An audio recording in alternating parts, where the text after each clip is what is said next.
Welcome to The Patty Show. My name is Patty Setiatti, and in this podcast, we'll explore the crossing point of the three P's: passion, pleasure, and positivity, and how they can lead you to your own personal paradise. We'll chat with inspiring guests, share practical tips, and dive into stories that will empower you to live your best life.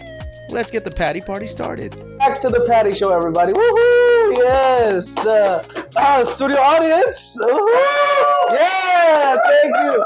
Oh, goodness. Studio audience is very rowdy today, full of energy in this cold weather. We're in Boston on a special episode 67! Episode 67. 67. Energy as currency. Yes. Welcome to the Patty Show. Cheers, everybody. All blessings. Welcome back. I'm your host, Patty Setiatti. I get to show off passionate people that I have the pleasure of knowing and connecting with that bring positivity to this world. Bars. You see that? Bars. Thank you, everybody. Thank you. Before we continue on this episode, I just want to thank my boy, Jake McConnell, honorary Indonesian brother out there. He's a travel photographer. He's been to a lot of parts of Indonesia that I haven't been, honestly. He also loves the travel packing stuff like this, which we will get to soon with our brother, our guest over here. But thank you, Jake, my boy. We're so grateful for you, and we'll see you on another episode. Speaking of brothers, okay, my guest today, he is the soccer sensei with some stylish swagger. He's not wearing the hat today, but he's always pulling off the different looks. He is an honorary island boy by way of marriage with a golden heart.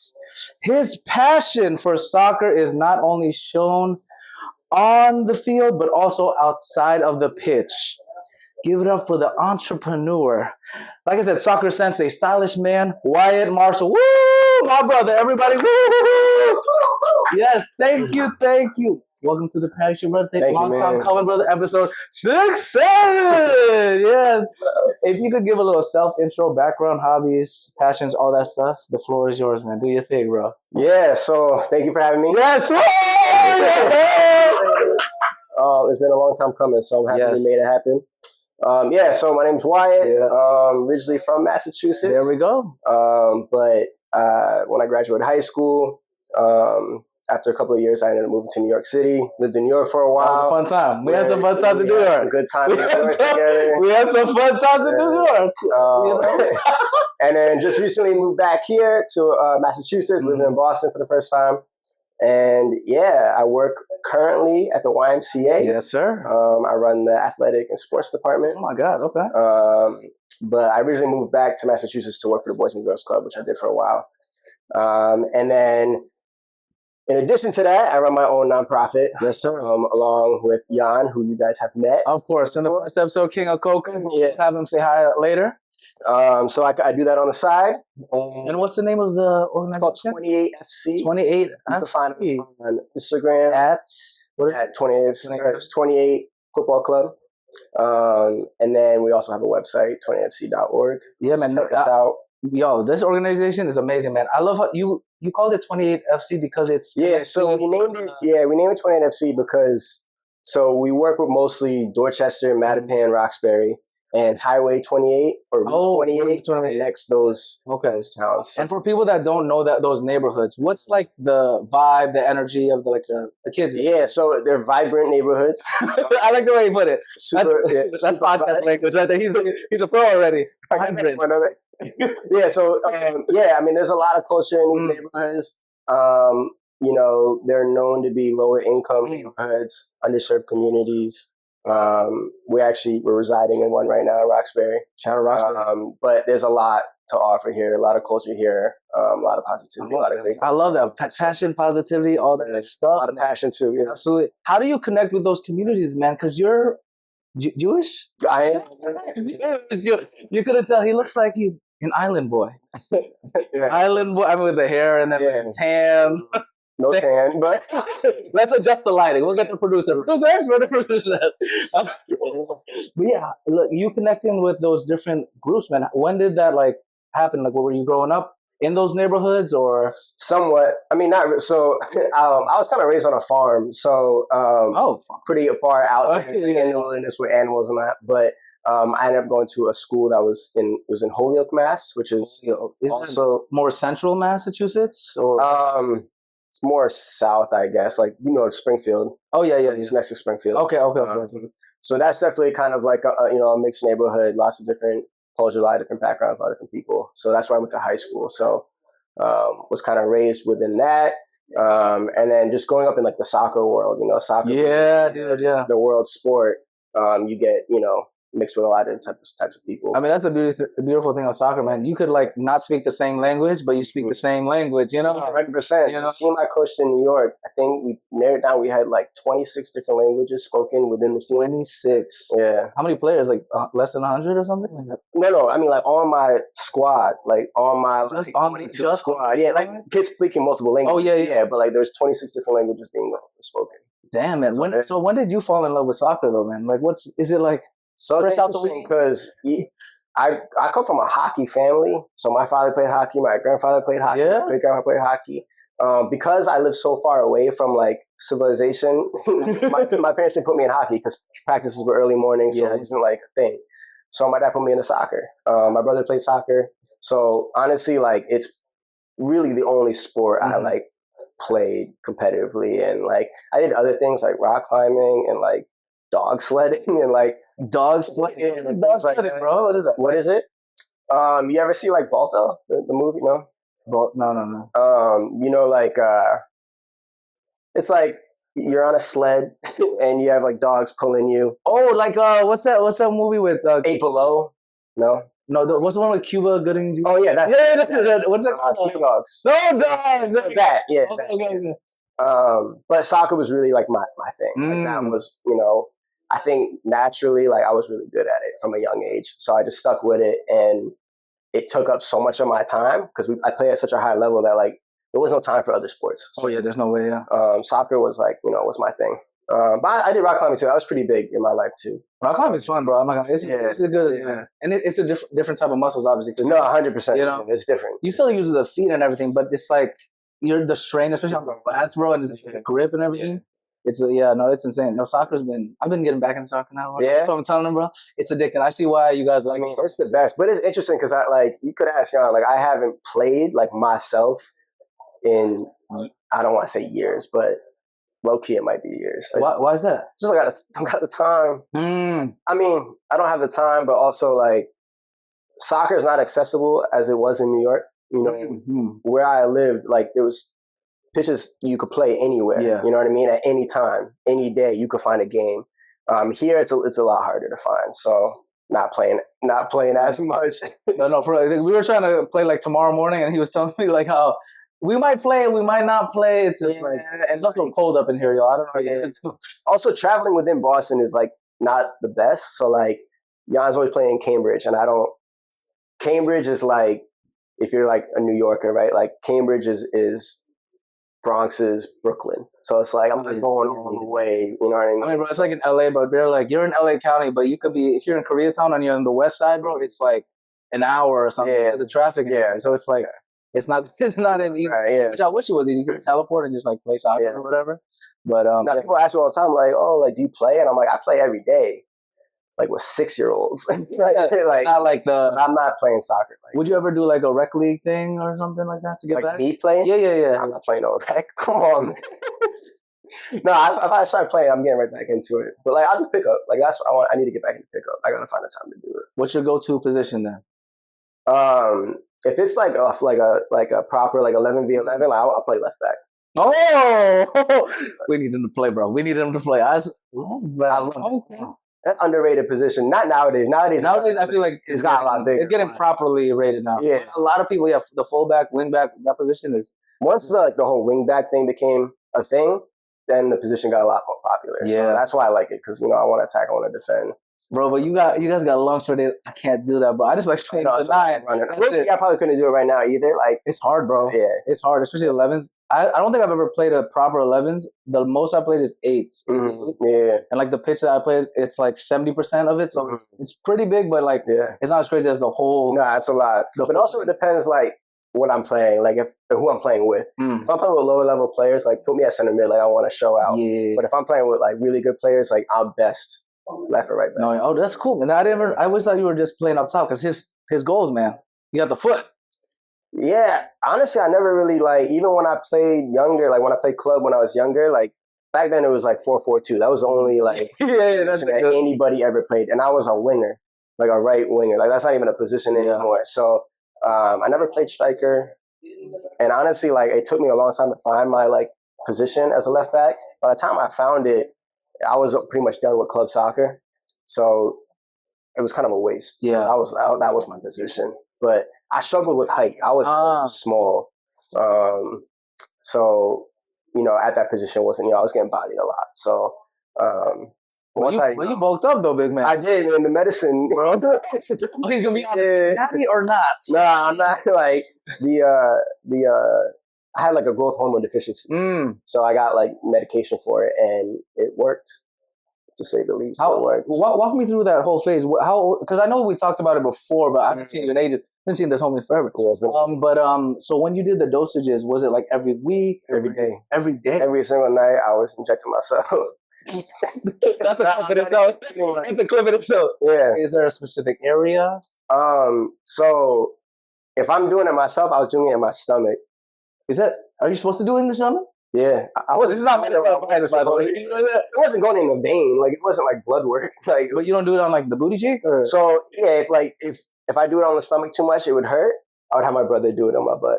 On my butt.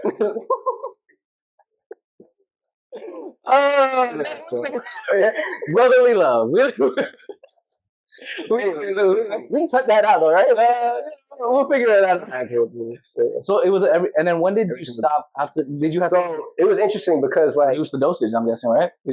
Not really. It was always the same dose, but like it's not supposed to work as well as it worked, right? Like it. Yeah, they said I was like the highest success rate. Like, dude. They were expecting with the medicine 5.4 at best with the medicine, and then once I passed that, I just kept going, and then when I turned like 17 or 16, 16, they were like, you can keep going if you want, or you can stop. And at that point, like I was almost 6 feet, not quite, but I was getting so tired of doing the medicine, and like you know. Every time I traveled, I had to bring the medicine with me. And it's so refrigerated. Yeah, it was just too much. So I was like, I'm cool where I'm at. So I stopped.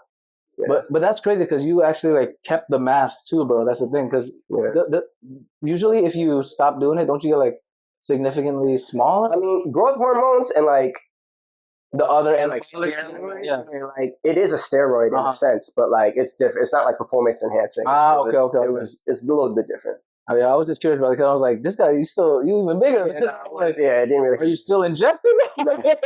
I still have it also, but anyone needs anything, like we'll have to talk. Let's get this. Look up. We'll talk later, man. But on my basement. The basement is crazy out here. But we didn't even talk about how we know each other, man. Yeah, man. How do we know each other, man? Should we start on the Coco origin? Yeah, I mean, that's honestly most of my friendships go through that. Literally. So yeah. How did you meet Jan first, our bridge, you know? Oh man, that story. Yeah. So Jan, so we used to play soccer in this indoor arena called All Sports. Shout out to All Sports. I don't think it's even called that anymore. Was it like futsal? No, it was just like indoor soccer. Oh, 77. But it was the only spot to play. Okay. So like this was the where were you guys at? Northampton. Okay. So like this was the spot. Like it's the coolest spot ever. Like you play with the wall and everything. Like it was. If you can ricochet off the wall. No, this was a great spot, and like we were there every night. Like that was the spot. So I was there one night. I was watching this dude play, right? Oh, okay. And it's a small area, right? So everyone kind of knows each other, or you've seen them before. Yeah. I never seen this guy before. Oh. And I was like, who is this dude? Like, who is it? And he was cocky. Like, he was playing. Like, I remember he beat someone, and then he stopped and turned around and was like, he told the person to come. And I was like, at first I was like, this guy's like, come on. Like, I don't like I don't like you like that. And then I don't know how it stemmed from that. I don't know. My dad was the coach. I don't know if my dad like recruited him or what. But we started playing on the same team somehow. And then we were cool at that moment. I don't know how close we were. I might be getting the whole story wrong, to be honest. But at some point, I became his coach. I coached at his high school. And then I think that's where our friendship really grew. Which was probably against like the rules, like teacher. So he was a cocky guy. Well, yeah. Luckily, he's here today just to say hi. Come here, come say hi. Yeah, King of Coco. Say hi. And the mic should be right here. You can say hi a little bit to everybody again. Hey guys, I'm back. First of all, I wasn't cocky. I was just really confident. All right.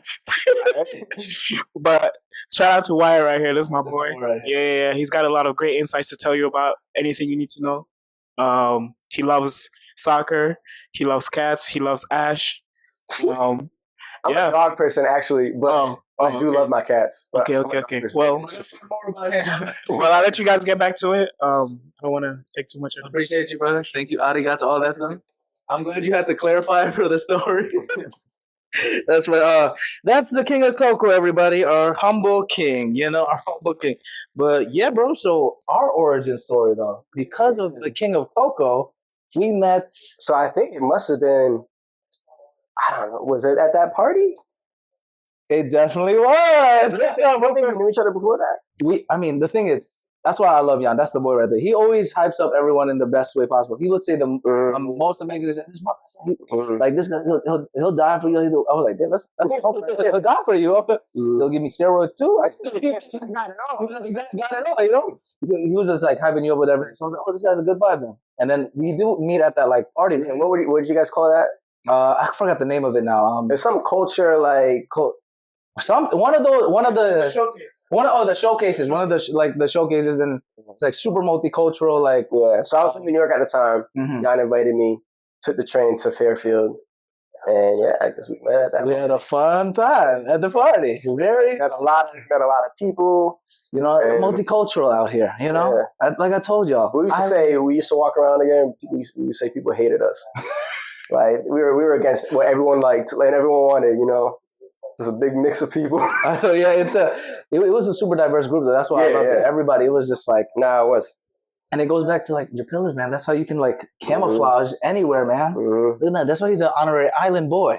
Who says that? Speaking of island boy, by way of marriage now. Show off the ring real quick. Yeah. Yes. Congrats again, by the way.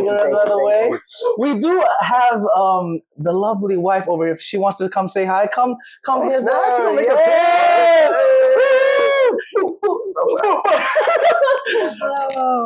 You come over. Hi. Well, I have nothing to say. She helped set up everything, so shout out to you. We appreciate you, girl. Thanks for having us here. And thanks for taking care of our brother over here. I know there's a lot to handle. The honorary island boy, I guess. Yes, sir. But I'm the island gal. Oh! She's cultured. We'll have an episode with her soon, Sound effects coming soon when we get an upgrade on the patio.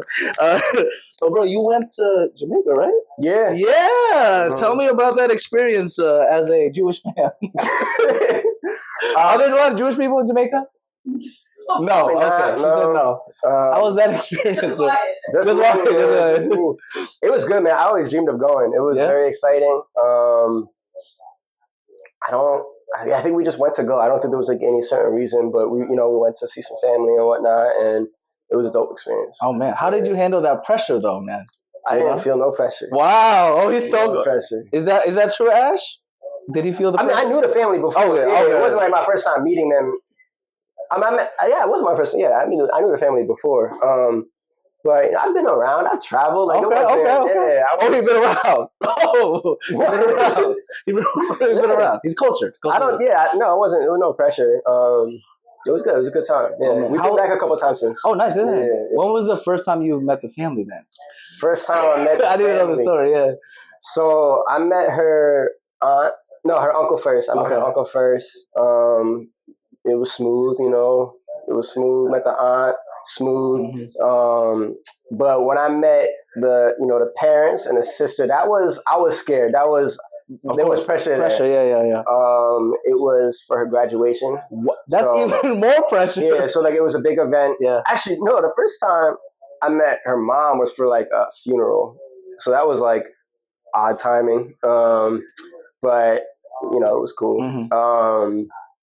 And then when I met her dad, it was at the graduation. Oh yeah, that's. And it was great, man. They welcomed me in their family. I love that, bro. Yeah. Soccer played a big role in it. Oh, that's awesome. Like, Yeah. I think you told me some stories about how y'all were bonding with. Yeah, we bonded through soccer. Me and her father bonded through soccer. That was kind of the thing. Yeah. No, meeting a Jamaican dad is tough. I've done it before, guys. Have you actually? Yeah, my first girlfriend's Jamaican. Shout out to what? My ex, Okay. That's a story for another time. That's a story for another time. Yeah, so I get the pressure, you know. Yeah. And I was in high school. Yeah, I was in high school. So I was even more like sweating. Right. You know what I'm saying? Like, when did you meet the parents? Like, you were like mid-20s, early 20s? No, early 20s. Early 20s. Yeah. I don't know, man. Yeah, but meeting anybody's parents. I was like 23. 23, 24? 20, yeah. How long y'all been dating now? It's been a while. 7 years. Bro. 6, 7 years. Oh, God. Yeah. Damn, time flies by. Nah, really. We were actually talking about it the other day. We were talking about like when we used to first go to movies together. Like we would meet in Manhattan and go because like those New York college students would get discount tickets to movies and stuff. So we would go to the movies in Manhattan, and I was just thinking about the other day. We're like, man, we were babies. Like we were so young. That's like the innocent love right there. The movie theater. Right. Oh my God. Yeah. Popcorn. This Mm-hmm. guy. Oh, that's so cute. Like the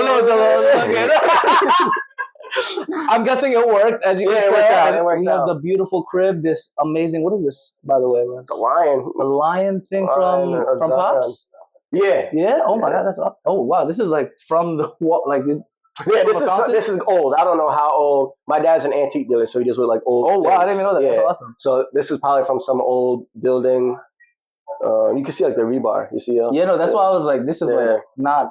Really, there's probably 2 of them. Like there's supposed to be 2, but that's connected. Yeah. Wow, that's insane, man. no, like one on either side of like the door or whatever. Oh, you know what I'm saying? yeah. You said the Lion of Zion? No, I was just Lion of Judah. Like I was just joking. Who knows what it is, man? It's just a lion. I don't know about that. I was gonna say mythology stuff. Yeah, man, man. As long as it doesn't summon any spirits. No. Okay. We're not have that here. We don't have this stuff. Speaking of spirits, are you still religious or what's Still. No, I'm not religious. I never really have been. So people ask me like what I am or what my religion is. I say that I am ethnically Jewish. What's the difference for people that don't know? So Judaism is a ethno religion. So it's religion? Yeah, so it's like a religion that is followed by an ethnic group. So like I recognize like where my family comes from, but I don't follow like the Jewish practices. Oh, okay. Per se. Growing up, I did a little bit, like tiny bit. Oh, like the Sabbath and all that stuff? Not even that. Oh, really? It's like, He's like Hanukkah. Oh, like the big holidays. Dreidel? Dreidel. Yeah, I love that. Yo. The dreidel. I made out of clay. Yeah, you know that song? Yeah, I never made one out of clay. But I love that song. That's what catches you.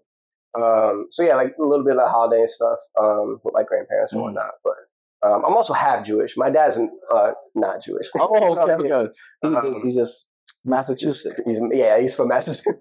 But like he's a Masto. There you go. But down the line, he was Christian. Was white, like Italian? Oh no, he's white. Yeah, like Irish. You know, like what? English. Like as far as he knows, he's from Boston. Oh, okay. Yeah, like Massachusetts. They don't trace that far. That like they've been here for a minute. Okay, no, because some people they're like, yeah, I'm like Jersey. Everyone, especially from here, like they'll like Italian, Irish, right? There's a lot of Irish people. Nah, I did the ancestry thing, and it said like English, Scottish. I don't think I had any Irish. Did you get any Asian? No Asian, unfortunately. Honorary Asian over here. Welcome to the flower section of the Patty Show. What? No one's gonna do the sound effect. It's okay. We'll get. Thank you. They're trying to do the sound. Well, flowers to you, man. Man, this guy right here. This is my G right here. Let me stay over at his house for a fun concert that we had. Remember? Y'all knows the concert.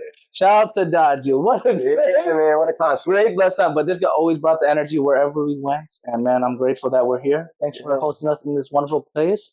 And of course, I'm so grateful to be here. I feel like I haven't seen you in has it been a year maybe? I don't know, man. 2 years? Has it really been 2 years? I guess this is the last time you were here. So probably.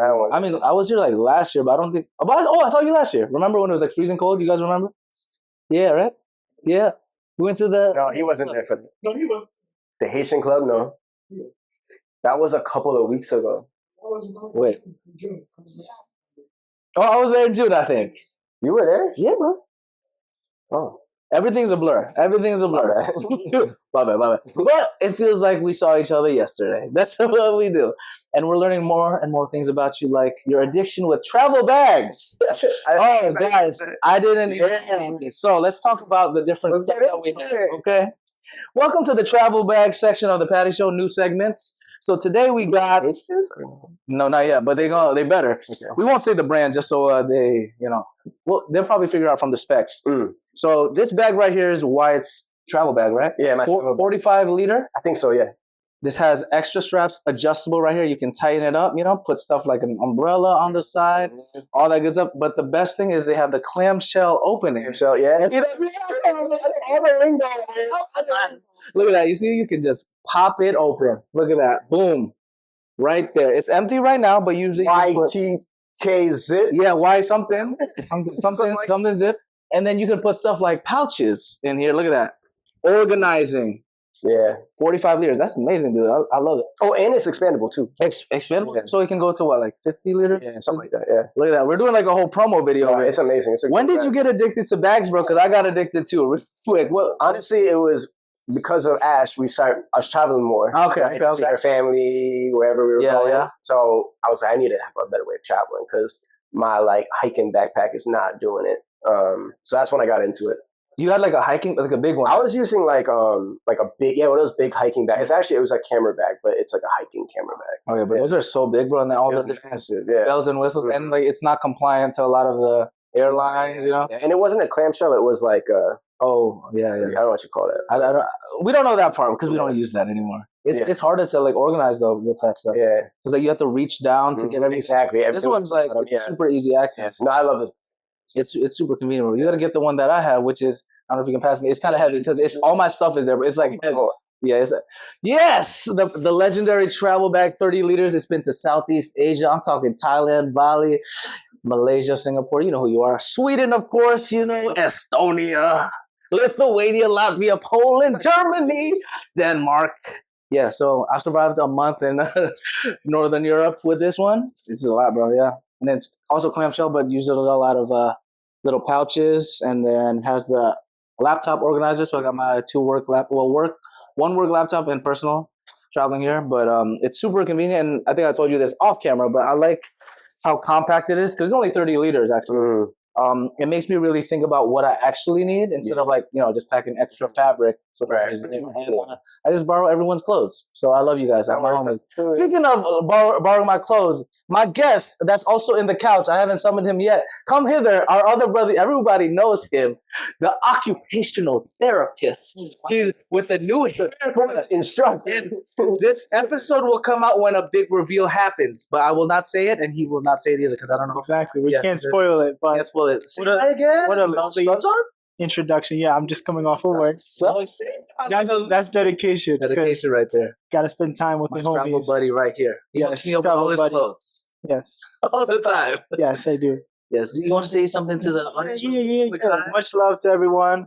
Lucario Alcide here. If you guys here in the flesh, y'all gotta watch it. Gotta watch my episode. It was full of funny moments, real moments. The flower section. A lot of flowers. Artists, we talk a lot about your music, taste and everything. So listen, this isn't about me. It's about this guy.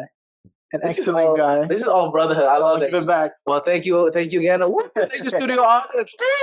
Oh, that was a special episode. We did a lot. We didn't even start with the questions yet. My God, we done everything.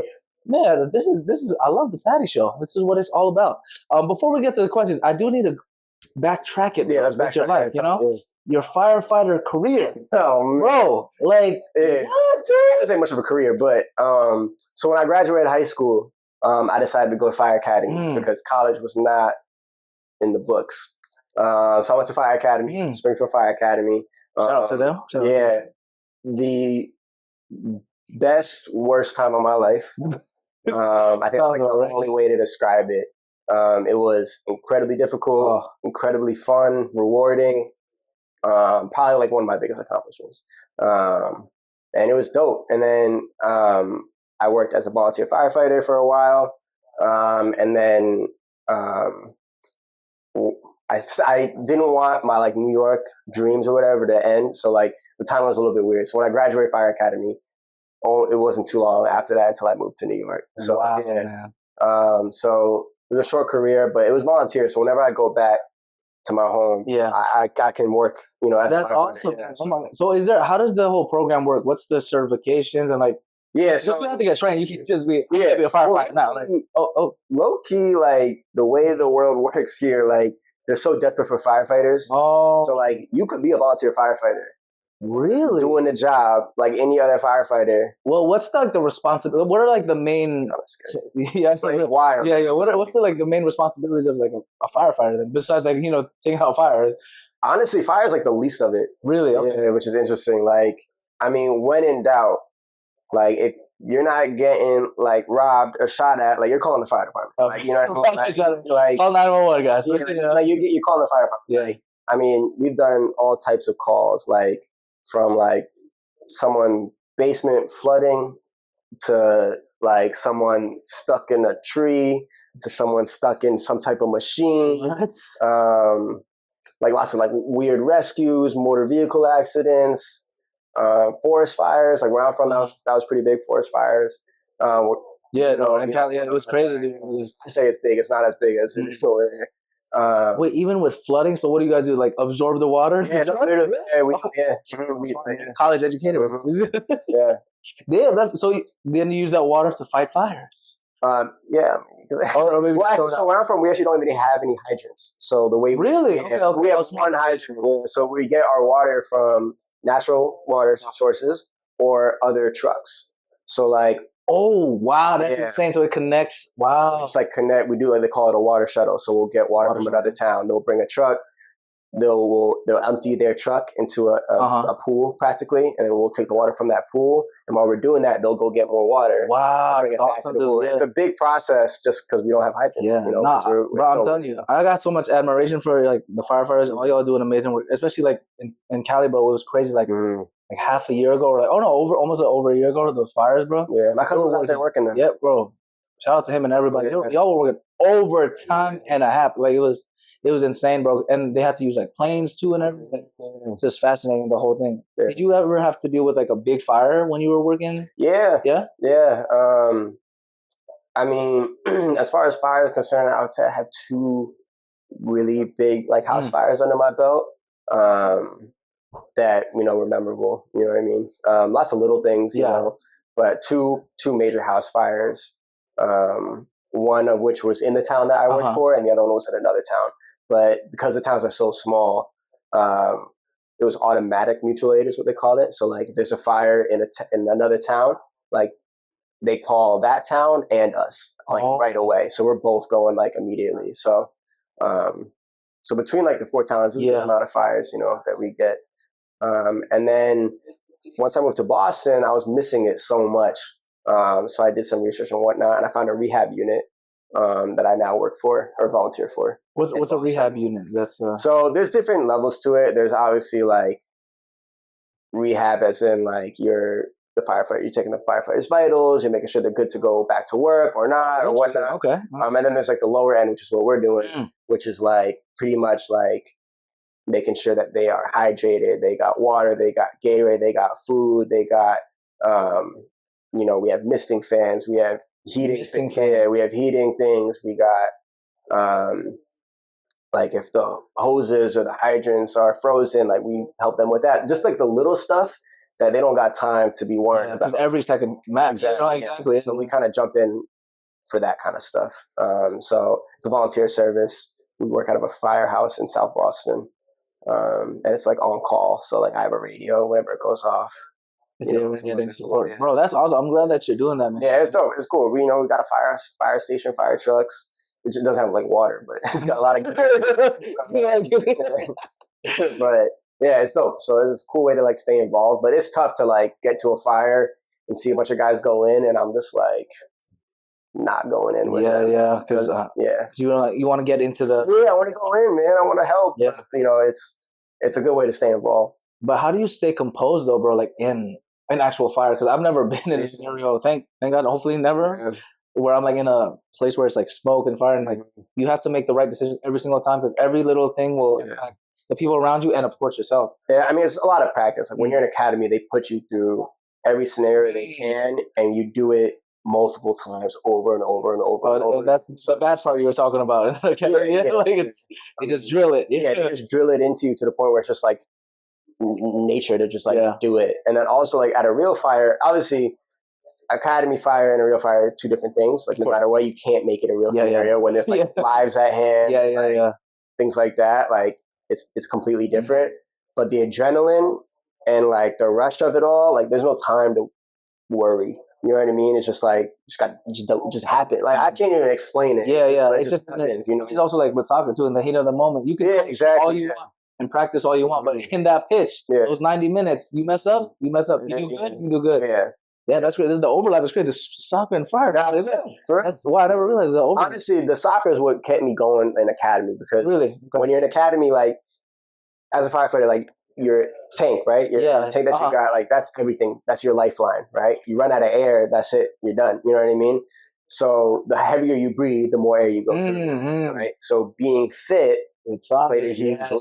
Like I was, you know, my air was being conserved. Like people were in academy, they'd be like running out the building because they ran out of air, and I still got half the tank. That's awesome, dude. Yeah. So all your passions kind of mixed in together in a way. Wow, that's awesome, dude. In a way. And for the academy training, I'm curious about what it actually was. Was it like military training where you do push-ups? Like what's the strength training? The running? So it's a little bit of not crazy amount because it's, I don't want to say a rushed program, but there's a lot to get through. So accelerated. Yeah. So kind of hoping that you fit and you're ready to go. You know, other stuff to focus. Yeah. So there's some tiny bit of that. But honestly, it's a lot of book stuff, like tons of book stuff. That's where I struggled the most. Lots of ladder drills, right? We use ladders and a lot of stuff. So like the ladder unit is like you putting up ladders, taking down ladders, putting up ladders, taking down ladders. That's so tedious. Like you have bruise on your shoulders from carrying ladders. Like you ask anybody that's been to academy, they're gonna talk about the ladders. Yeah. You do, you know, car fire drills, dumpster fire drills. They have like burn buildings, so it's like a cement building that won't burn down. It's filled up with hay. They put the hay on fire. Wow. Smoke it. Fire. Literally fire. Yeah. Literal fire. Because people don't understand, like when in a fire, like you actually can't see anything. Like in movies and whatnot, you know, they're like walking around, you can see a little bit. You can't see nothing. It's pitch black. Like if you close your eyes, that's what you see in a fire. I'm not even playing with you. So you're just feeling around. So we do a lot of that. They would put like 8 dummies in a building, and you had to like, you know, try to find them all. Like, I remember one of my instructors told us there's 8 dummies. You go in a crew of 3. He said if we came out with all 8 dummies, he would pay for our class like party that everyone does. And me and my crew, we got all 8 let's dummies. go. Shout out to the crew. Are they still firefighters out there? Or? Those guys I was with, I don't know. Oh, well, shout out to them. Hopefully they're still serving. And I'm not really in contact with any of the people I was in the academy with. So I don't know. I did see some video of you on the academy, man. Little youngin' over there. You had a video with some news reporter. Oh yeah, yes. So they go out to the academy graduations every time, and I don't know why I was the one. You said that you glowing, bro. Yeah, they interviewed me. Yeah, in that video you were like shining, bro. I could see like you were like happy as a with the academy, of course, but like you. No, it was amazing, man. Just being at that graduation because everybody's chief or lieutenant or captain or whatever goes to the graduation. There's a lot of important people there. A lot of heroes there. Just to be around them and included as one of them was a good honor. So academy graduation was exciting, man. It was cool. Yeah, it was cool, and the bagpipes and everything. And they do the bagpipes. It's big in the fire community. Is bagpipes. So that's my cousin. He graduated too from the same fire academy. Yeah. So yes. Man, shout out to that. Shout out all the firefighters out there. Y'all doing your thing, first responders and everything. Man, that's awesome, bro. Wow. Maybe I should try the volunteer rounds. Yeah. But if I do it in LA, bro, it'll be hard, though, because I bet there's definitely volunteer opportunities for forest fires in Cali. Oh, I'm sure. I could be wrong, but there probably is, but it's probably going to be way harder, bro, because they probably have way more fires, though. Maybe in the future. Brush fires are like, they're tough. Yeah, it's scary, bro. Like, luckily we did get some rain last weekend, so like, hopefully it reduces it now. But like, Then the other problem is like the drains in like LA where it's flooding. Mhm. That's probably the firefighters got to deal with that too, right? Yeah, exactly. Yeah, That's what I'm saying. Like when in doubt, like that's a firefighter doing pretty much everything. Yeah, bro. I was like talking to Jan the other day, and I was like, it was on, like the windshield wipers, level 2 of the windshield wipers. Yeah, That's how much rain we had, and it was already flooding. In LA. Really? Can you imagine how bad it is? Damn. Level 2 is nothing over here, bro. Yeah. Even level 5, we're good. You know, Right. if I had level 5 in LA, bro, we'd be like, you know, Yeah. you know about Noah's Ark, right? Very well. Jewish, ethnically Jewish, Ethnically Jewish. partially religiously Jewish, partially.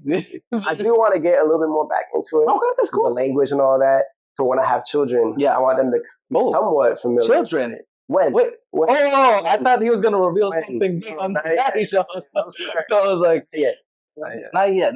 But wait. So what language? Hebrew. I was going to Actually, my family, Yiddish is actually what they spoke. Like when my grandparents and great grandparents What spoke Yiddish. is Yiddish exactly, man? Because I've heard it before. I don't know. Is it like a derivative of Hebrew? No, I think Hebrew is a derivative. I don't know, man. We'll have to look that up eventually. I was gonna say in Indonesian, like I think it's Yunani. I think I forget. So that's why I was gonna say that thing. So many different languages in the head. It's crazy. Hebrew would be cool. Yeah, so that's what my family spoke. They didn't actually speak Hebrew. Oh, they speak Yiddish now. Yeah. Interesting, man. Well, shout out to the fam. Yeah. Hope you guys are watching this. The Patty Show, man. You have a big I don't think anyone was still around, but you know, all the blessings to them. Yeah. There's a great gentleman over here that does a lot of things, which I also do want to talk about. So after the Firefighter, South Bronx United. Come on, how could we? Oh, man. Come on, how could we not talk about that, man? Your time when we had a mini flower section, Dominican sushi, bro. Dominican, you love that stuff, man. Bro, because let me paint this picture to y'all. We go to a restaurant to get food, Asian food, of course, because Asian brothers visiting. Which was not hard to find. Never mind. Go continue. Semi-hard, because Japanese food, I feel like, is a little bit harder to find than just like Chinese food. But you can find those corner Chinese restaurants anywhere. Yeah. But we were looking for This was different. sushi. You know, like, because me and Jan worked at Sakura Japanese restaurant. It gave off that vibe of like an elegant Japanese, you know. They got the sushi bar over there. You open the door and it's like, come on. Like, literally the music is just like straight bachata. People are like low-key dancing inside. Yeah, man. And we look in the menu. We're like, yeah, hookah, everything. Look at the menu. They got, California roll, the basics, tempura. And we look, plantains and sushi, bro. I'm like, we love multicultural, you know. That's we're all for that. Oh, you know, Jewish and Jamaican. Come on, look at that. Look at that. You know, we're all about it. But I was a little skeptical personally because I'm like, I love plantains. Sushi's good too. Sometimes stuff doesn't mix well, but we ordered it. And it was this mixed. That was busted. We got to go back again, bro. Yeah. I don't remember the name. Dykeman. We can find it. It's in Dykeman. Look, what is it called? No, it wasn't that. No, actually, maybe it was Mama Sushi. Definitely wasn't Mama Wana. Because that's not Japanese or Chinese. I forgot the name of it. All we know is we can find. I remember where. We'll go to the area, and if we hear some bachata, we know. Regardless, that's gonna be tough. But I remember where. Okay. No, it was a super fun time. Yeah. But yes, going back to South Bronx United, man. Tell me about that whole little chapter. You were there for like 3. No, I was there for a while. How long, bro? 5 years. I think I lived in New York. Probably, yeah. Something like that. But oh man, tell me about that. When I decided to move to New York, it was a tricky decision to leave my family like that. At the time, my family was going through a lot, so like stepping away like from my parents was a tough for both of us. So it was a big decision.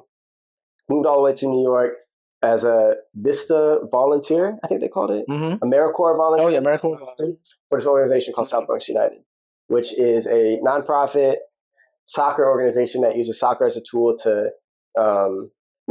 help the youth in the Bronx in many ways more than just soccer. So, they did a lot of immigration services. They did a lot of educational services. I mean, that organization was and is one of the best out there. Wow. I would rep South Bronx United. Love it forever. I love that place and everyone that's over there. Man, did that inspire you making your... Yeah, so that's exactly what inspired me. So, like, I worked for them for like 5 years. Then, so I worked for them for 2 years, and then like the AmeriCorps thing was up, like the service. Oh, there's like it's like a contract. Yeah, it's like a contract, so it was up. So I had to go find a new job. I found a job as a teacher. Yes, at a Success Academy. Success. Yes, Man, Success. I love what I do. Man. Yeah, so Success Academy. Okay. Maybe not. Shut up. If If you're into podcasts, which I assume you are because you're watching the Patty Show, Yes. there's a great podcast about Success Academy and things about it. Oh, interesting. We'll probably link it then because it's not interesting. So what was I saying? you were like a teacher over there. Yeah, so I worked over there, but then I continued to coach for South Bronx United. So I didn't work for them as like a full time. But that was like the 9 to 5 kind of thing. When I was originally with them, it was 9 to 5 okay. type thing. And then I just coached for them because I didn't want to like the team I coached with. I didn't want to stop coaching them. Of course. I coached them all the way through until they left the program. So for the coaching, then what was the age that you started with, and then when you were cut off? They were 13 when I started with them. Oh, they start at age like 4. Yeah, you know what I mean. Their recreational league, and then their competitive league starts at age 12, I believe. The team I had was 14. Okay. And I was with them until they were 18. Oh wow! So you got to see them grow, bro. Yeah, and actually they all just graduated from. Not all of them, but they all finished college. Oh, shout out to them! Great! Oh, wow, that's awesome, man. It must be nice seeing them like grow like that, man. It's amazing, and they're all still playing together. Too. Yeah, like they're all still friends. They're all like they're still in the same area, or have some people moved? Some of them have moved. Yeah, like they all come back together. That's and awesome, like, if you keep my story, like I posted a picture today of 3 of them that were playing together. Dude, like, that's just yeah. I mean, I love. I'm sure that like warms your heart, bro. Like, no, it really does, and it's crazy because I remember when they were babies, and they like grown men now. Like they got facial hair, and they got jobs. They got to pay taxes now. So for sure. That's awesome, man. And actually, one of them. Yeah. So I was the head coach of the U14 or U15, and then I was the assistant coach for the U17 at the time. One of those players on the U17 team is now coaching with 28 FC. Bro, that's insane. Full circle, man. Yeah. That's awesome, man. That would be someone you should definitely do an episode with too, because he's got a great have I met him story. Or maybe not. I can't remember. Not, but it was here randomly. So yeah. I love that, bro. I love that. It's inspiring. Yeah. Wow. So how old is he now? Then he's 25 now. He's 25. He's old man. Yeah, there we he's go. He's always calling me old, but he's low-key getting old too. Hey man, 6, 7. That's how we stay young by doing the meetings. Exactly. But yeah, so that inspired me. It got to a point where I was like, I kind of want to move back to my family, closer to my parents. Started looking for other soccer organizations in this area because I wanted to stay in the city. So Boston was the spot to go to, and there wasn't much out there.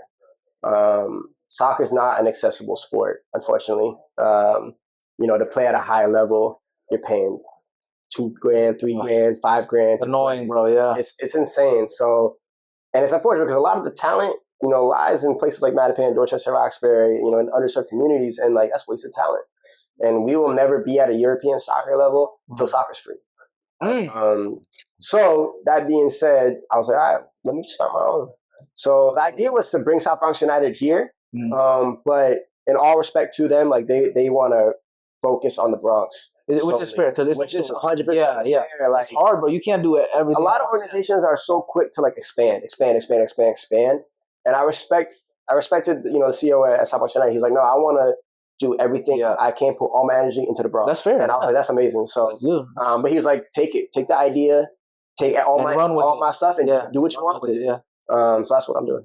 Bro, that's awesome. So you made it your own kind of because I think that's the biggest thing with expansion is like everything else that gets diluted after a while. Like he didn't want that, so. Man, you're doing the mission over here with 28 FC. I love that, man. And Jan helps out too, you said? Helps out is an understatement. Jan is, he's in it, he's 100% Flowers to that. I love that, man. That's your entrepreneur mindset, though. That's why you said, forget college. But you did go to community college, though. Kind of. It says it on my resume. Yes. But I told you. I do my research. So I did. For research. Damn. I just excused myself. God. No, I did go to community college, 100% Greenfield Community College. Yes. I enrolled. I did my classes. Maybe some, maybe didn't. It's okay. How did you went? I originally went because they didn't want to pay firefighters and EMTs. It was too expensive. So they wanted all firefighters to become EMTs. So I went to EMT school. College. It connects. And I was there, and I was like, I might as well take a class or two while I'm here. So I did go to community college. See, look at that. I also go to like college. We would have had too much fun, bro. It was distracting. I'm telling you. I don't know how me and Jan graduated, to be honest with you. School, School's not really my thing. I wanted to college for the experiment, experience. I wanted college for soccer. You look at like Jan's friend group, it's all from college. My friend group is all from Jan's college. But that's what we tight right now. That's cool because I still got friends from it. So, I did miss out on the college experience, which is unfortunate. But everything happens for a reason. Absolutely, bro. Yeah, no, college is an interesting thing because like the education part, me and you are the same, bro. I'm not good at school, bro. Yeah. The connection is always priceless. Like like meeting these brothers out here, like it's because that 4 years you're struggling together. Yeah, that's true. That's that kind of thing. And Jan's also super lovable. So more flowers to him too. He's over there. He's doing his thing. We love you, brother. We love you. But yeah, bro, thanks for sharing all the stories, like all the research that we've done. I went to community college. See? Confirmed. Confirmed right there. Let's get to our questions and talking points. I went to community college for a little bit. It's just a digital resume right now. Only because never mind. Moving on. Yes. Let's say some things I regret, and she was not wrong. Very good. There's just so much to talk about. We'll have a bigger episode with everybody eventually. Our first question and talking point, we're finally getting there because, like I said, we're learning a lot about our man over here. On passion, training your energy like a muscle. What passion projects get your best energy? 28FC. That gets all my energy. It's all I think about. Nonstop. Like I cannot get out of my mind. Literally all the time I'm thinking about 28FC. How do you balance that and being a married man? No. And having 2 cats. Love your cats that are around here. No, I balance it by, like you said, I just combine the two. Ash is a big part of 28FC. Shout out to Ash. Couldn't be a thing without her. So she's like the soccer mom right there. I don't know if there's a title for that. Like she's above a soccer mom. Wow! Oh, she's like soccer queen. Soccer queen. Yeah. Oh man! No, but for real, like there's been a lot of times where I doubted myself and doubted the program and wondered if is this doable? Is it possible? Not necessarily because of my skills, partly because of that. Like, am I able to do that? But also, is it feasible in this community or in this whatnot? So there were a lot of times where that happened, and she was the one that was like, keep going, keep doing it. It's going to work out. Don't stop. And even 2 days ago, I hit her up and I was like, is this going to work? Is this going to pan out how we want it to? And she always gets me back. Wow. Well, shout out to that. I need to fall in love again. Man, I need to fall in love again. Man, it must be nice having that stability and the support, wonderful wife, great friends and everybody. Also, shout out to also my parents. They also shout out to the parents. Come on now. They also help push me and keep it going. And my father's on the board, so he's a big part of it as well. And then just the people around me. So. Wow. For anyone that wants to do their own thing, entrepreneur kind of mindset, whether it's an organization like this or maybe start a new clothing brand or whatever it is, what piece of advice would you give them to start it? I would say, and I think the person from South Bronx United, the CEO, Andrew, this is what he told me when I told him I wanted to do this. He said, you are going to fail a lot of times before you succeed. So he was like, there's going to be a lot of times where it don't work out, but that can't stop you. So he just prepared me for failure pretty much. He was like, there's going to be things that you're going to try that aren't going to work. You have to try something else and just, expect that. And welcome it and overcome it. Wow, the resilience. Yeah. I love that. That was nice. Man, that's smart. I love that advice because that helped me with my podcast. I was talking to Jan about this. He was the first episode, which is a year and a half ago or something. We're on 67 episodes, consistent every week. But I made so many mistakes. The audio sometimes, the lighting, the stuttering, whatever. But that's just part of life and a part of, especially for something you're very passionate about it. The main thing is you have, like you said, just be persistent and know you're going to make mistakes.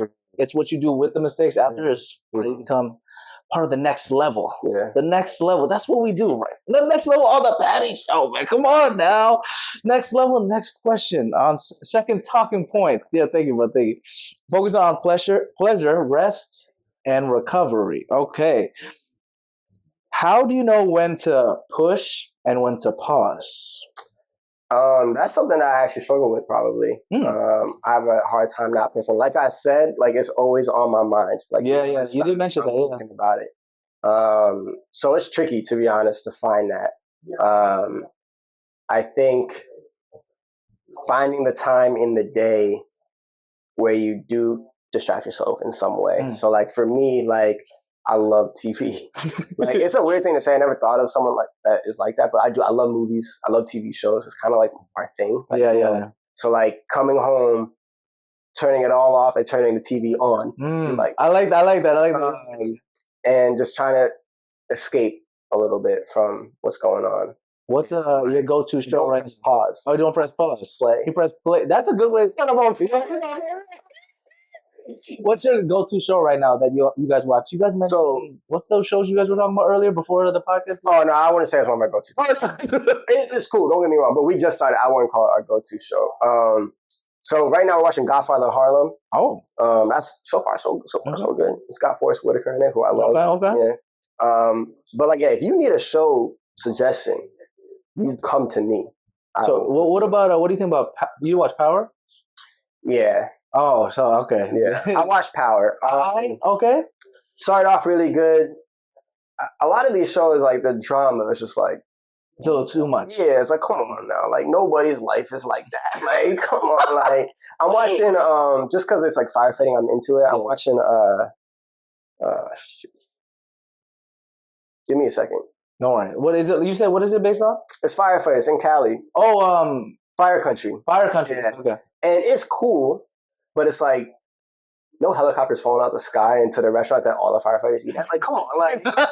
Oh, so you like stuff that's more kind of realistic? No, I like realistic. Okay. And yeah, I don't like fake things, like fake shows and anything like that, like mystical, like. Oh, that's a little too much, right? So would you watch like NCIS then? No, I think you know it's kind of whack. I mean, it also is kind of like. I love NCIS. Oh, yeah. I think it's kind of whack. If you want to watch a cop show. Chicago PD, I think is a great. Yeah, it's a good one. Isn't there like a Chicago? Chicago is a great show as well. Another one. Yeah, but I think Chicago PD, as far as like cop shows, I think it's one of the best cop shows out there. I'm not a cop, and I don't like know how like accurate it is. Yeah, but I think it's a dope show. Would that be an avenue you'd ever explore to be like a police? Yeah, absolutely not. Absolutely not.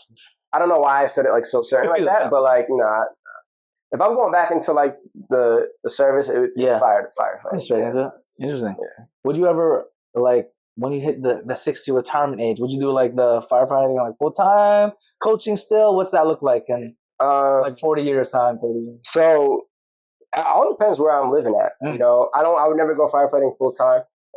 It's too dangerous. My mom doesn't want me to do it. Honestly, that's like the main reason. My mom. Shout out to mom. And obviously, Ash probably doesn't want me to do it either. But I'll always be involved in some way. You know, if I'm living in a rural area and they got a volunteer fighter, like I'll do that.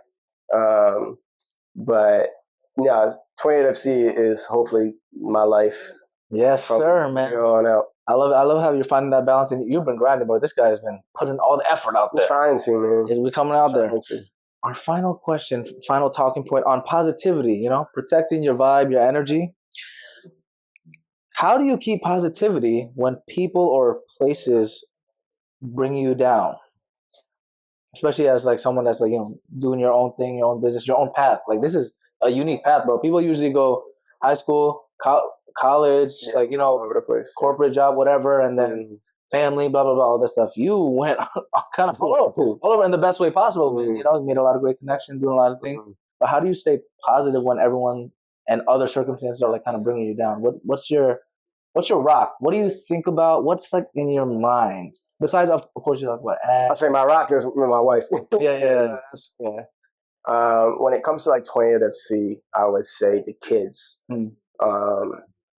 Seeing how much these kids, like, people ask if I have children. Like, I have like 30 children. These are my kids. I love these kids to death. So like, they're the ones that keep me going. Like, we're having a hard time. At first, we're having a hard time making this a nonprofit, right? Like getting all the paperwork done and everything. And it was like, oh man, maybe I shouldn't even bother doing it. But then I see the kids and I'm like, nah, like I have to do it because if I do it, then I can make more money. If I make more money, I can get them into more tournaments. If I get them more tournaments, they get, you know what I mean? So like everything's for them. So like that's where I get, you know, the encouragement and stuff is the kids. It's a genuine love and the passion and the grind for it, man. Well, yeah, because like I mean, you know, Jan and Alu and like shout out to them. Like we're not getting paid for any of this, and people get very surprised by that. But like we are out there, you know, coaching soccer in the cold, all in the night, like all the time. Like I'm picking up these kids from school in Mattapan and bringing them to the game in Southie and like all over the place. Like, you know, one of my kids, he broke his shoulder in a game. Like I'm at his house, you know, helping his parents with the paper. You know what I mean? It's like, this is all just because we love it. You know what I mean? Like we're not, the only thing we're gaining out of it is, you know, what the kids are getting out of it. We're not getting paid for this. So it's like, we're just doing it because we love it. Wow. It's a selfless work. And where can we find you to support and all that? It's at, what is it called? 28fc.org. 28fc.org. Yeah. Where can we find you on Instagram? It's 28_football club_. Can someone double check that real quick? We'll have to double check, and I'll put it on the comments. 28FC, it will pop up. Yes, 28FC. Did you trademark that name, by the way, after, or like what you? Yeah, we are a nonprofit. Let's go. We just got our official document. That's awesome. The government being shut down helped us. What is it again? Okay, 28_football_club. Yeah, yes. Follow that, all that good stuff. He was taken by some random bot. Yeah, bot. They had no post, no nothing. I messaged them. I said, "Hey, you mind giving me the name?" No response. It's probably some random person or whatever like a test account, and then they can charge a lot. Some people are like, or even like URL sometimes. Yeah. So I did that like way. Yeah, it's good, bro. Yeah, I like paid for the URL. I know, because I would be so tight, bro. If my name, because I just got the PattySetiati.com, and I'm like, if someone had that, I'm like, who is this? Right. No, I'm surprised someone didn't though. You know, it's tricky. You know, it's kind of hard, but you're killing it out there. I'm so proud of you, brother. Man. So grateful for you. You know, the Patty Show Podcast is on Instagram, TikTok, Facebook at Patty Show Podcast. PattyShow.podbean.com, PattySetiati.com/podcast, all that good stuff. And we're so grateful for you to be on the show. We'll have more episodes with you. Appreciate you. Maybe we'll get all of 28FC on the show one day. Some of the kids too. Yeah, I would love to. I think I've been to 1 or 2 sessions. Yeah, it's you guys are working hard, and I appreciate the energy you brought, the fun with the travel, the fighting stories, the love stories. I need to fall in love again, and South Bronx United. Shout out to them too, man. That's for you, man. Yeah, but we usually like to end with arigato at the end. So on 3, whenever you're ready. 1, 2, 3. Arigato. Thank you, everybody. Woohoo! There we go. Thanks for joining me on this episode of The Patty Show. I hope you had as much fun as I did exploring the crossing point of the 3 Ps: passion, pleasure, and positivity.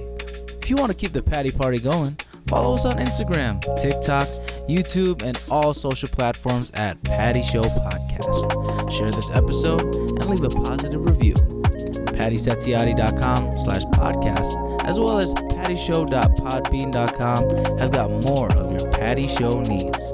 In the meantime, keep passionately pursuing your personal paradise. Arigato.